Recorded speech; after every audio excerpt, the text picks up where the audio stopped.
पण बघणारे लोक जास्त आहेत की ते कबूल करणारे? खरं सांगायचं तर हा एक इतका कॉमन टॉपिक आहे, पण त्याच्याबद्दल ओपनली बोलायला अजूनही खूप ऑकवर्ड वाटतं. कोणीतरी म्हणतं की पॉर्न बघितलं की आयुष्य बर्बाद होऊन जातं, तर दुसरं म्हणतो अरे यार त्यात काय एवढं, सगळेच बघतात. मग नेमकं खरं काय? पॉर्न खरंच इतकं घातक आहे का की आपण या टॉपिक बाबत खूप मिथ्स ऐकलेत. आज आपण या टॉपिक वरती अगदी ओपनली बोलणार आहोत. नो जजिंग, नो शरम, फक्त सायन्स, फॅक्ट्स आणि रियालिटीवर बोलूया. नमस्कार, मी ऐश्वर्या पवार आणि तुम्ही बघत आहात डिजिटॉक. सर्वात आधी एक गोष्ट क्लिअर करूयात, हा व्हिडिओ कोणाला जज करण्यासाठी नाही आहे, कारण इंटरनेटवर ह्या टॉपिकवर खूप कॉन्टेंट अवेलेबल आहे. पण त्यातलं नेमकं खरं काय आहे हे समजून घेणं खूप गरजेचं आहे. म्हणून हा व्हिडिओ शेवटपर्यंत नक्की बघा, कारण शेवटी मी एक असं पॉइंट सांगणार आहे जो कदाचित तुमचा या टॉपिककडे बघण्याचा दृष्टिकोनच बदलून टाकेल. एक सर्वात मोठा मिथ क्लिअर करू. एकदा, दोनदा किंवा कधीतरी पॉर्न बघितलं म्हणजे तुमचं आयुष्य संपलं असं अजिबात नाही. खरा प्रश्न हा आहे की ते किती वेळा बघता, किती वेळ बघता आणि त्याचा तुमच्या लाईफवरती काय इफेक्ट होतोय. समजा तुम्ही रोज म्हणता आज नाही बघायचं, पण रात्री पुन्हा तेच होतं, किंवा स्टडी सोडून, ऑफिसचं काम सोडून किंवा झोप कमी करून तुम्ही रिपीटेडली पॉर्न बघत असाल, तर तिथे थोडा पॉज घेऊन विचार करायची वेळ आली आहे. कारण कोणतीही गोष्ट जेव्हा आपल्या कंट्रोलच्या बाहेर जायला लागते तेव्हा ती फक्त हॅबिट राहत नाही, ते प्रॉब्लेम बनायला लागते. आता एक खूप इंटरेस्टिंग गोष्ट सांगते.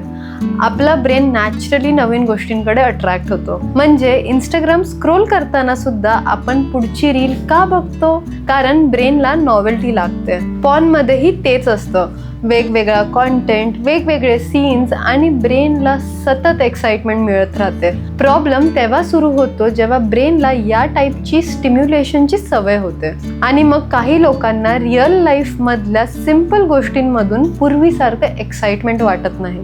हे प्रत्येकाच्या बाबतीत होतच असं नाही, पण काही लोकांमध्ये असं होऊ शकतं. म्हणून बॅलन्स हा खूप इम्पॉर्टंट आहे. आता मला एक गोष्ट सांगा, क्रिकेट मूवी बघून आपण दुसऱ्या दिवशी विराट कोहली होत नाही, बरोबर?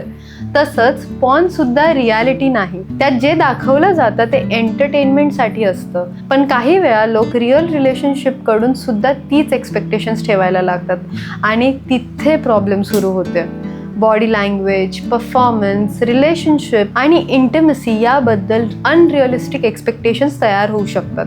रिलेशनशिपमध्ये कम्युनिकेशनपेक्षा कंपॅरिझन जास्त व्हायला लागलं की मग फ्रस्ट्रेट होतं. आता मला सांगा, कधी म्हणायचं की ओके मला यावर लक्ष दिलं पाहिजे, पण जर पॉर्न बघण्यासाठी तुम्ही काम पोस्टपोन करत असाल, स्टडी डिस्टर्ब होत असेल, झोप कमी होत असेल किंवा तुम्ही स्वतःला रोज म्हणत असाल बस आज लास्ट, पण दुसऱ्या दिवशी पुन्हा तेच होत असेल, तर हे इग्नोर करू नका. अजून सायन्स म्हणजे जर तुम्हाला असं वाटायला लागलंय की स्ट्रेस आलाय, बोर वाटायला लागलंय किंवा दुःखी वाटतंय की डायरेक्ट पॉर्न बघावं असं वाटतो, तर तुम्ही त्याला कोपिंग मेकॅनिझम बनवताय आणि हे समजून घेणं खूप इम्पॉर्टंट आहे. सर्वात पहिली गोष्ट म्हणजे स्वतःला दोष देऊ नका. गिल्टमुळे सिच्युएशन अजून कॉम्प्लिकेटेड होते. त्यापेक्षा ट्रिगर ओळखा, कोणत्या वेळी बघावंसं वाटतोय. रात्री, एकटं असताना, स्ट्रेसमध्ये, बोर्ड असताना. हे लक्षात आलं की सोल्युशन सुद्धा सोप्या पद्धतीने सापडू शकतं. सर्वात पहिली गोष्ट म्हणजे फोन बेडवर घेऊन जाऊ नका.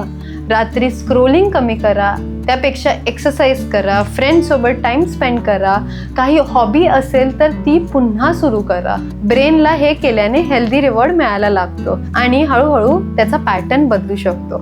आणि जर स्वतः प्रयत्न करूनही कंट्रोल होत नसेल तर मेंटल हेल्थ प्रोफेशनल किंवा सेक्स थेरपिस्टशी बोलायला अजिबात लाजू नका.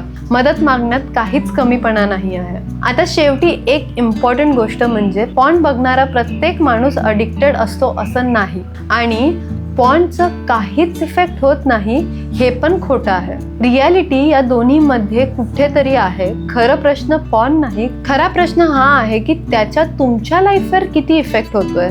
जर तुमचं स्टडी, काम, मेंटल हेल्थ, रिलेशनशिप किंवा डेली लाईफ अफेक्ट होत असेल तर त्याच्याकडे लक्ष देणं खूप गरजेचं आहे. या व्हिडिओमधून फक्त एकच गोष्ट लक्षात ठेवा, कोणतीही गोष्ट ती पॉर्न असो, गेमिंग असो, सोशल मीडिया असो की दुसरी कोणतीही हॅबिट, जेव्हा ती तुम्हाला कंट्रोल करायला लागते तेव्हा प्रॉब्लेम सुरू होते. बॅलन्स, अवेअरनेस आणि गरज पडली तर प्रोफेशनल मदत हेच खरं सोल्युशन आहे. तुम्हाला काय वाटतं, या टॉपिकवर सगळ्यात मोठा मिथ कोणता आहे? कमेंटमध्ये नक्की सांगा.